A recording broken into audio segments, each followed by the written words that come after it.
今仔日各地拢真好天，真侪人出外，各道的车流量就变较侪。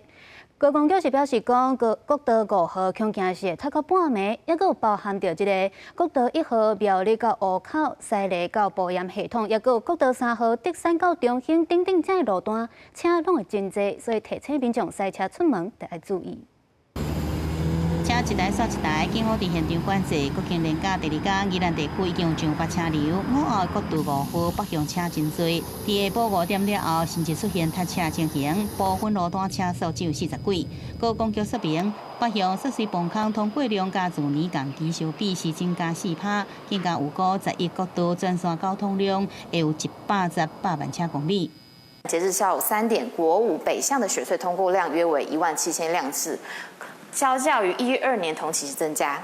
尽管国5也是西部国道5号路况大体上有顺，不过高公局提醒，像是国1北向苗栗到湖口，国3北向大山到香山，暗时了后可能车水较会塌。3来12连假就是要结束啊。高公局也讲，包含国1北向苗栗到湖口、西螺到埔盐系统、顶金系统到旧区，国3北向关西到大溪、德山到中兴等等，这拢是重点较会塌车的这个路段。那未来一周的话，太平洋高的势力还是持续偏强，所以各地的天气都还是属于多云到晴比较稳定的天气形态。那相对的气温还是比较偏高一点。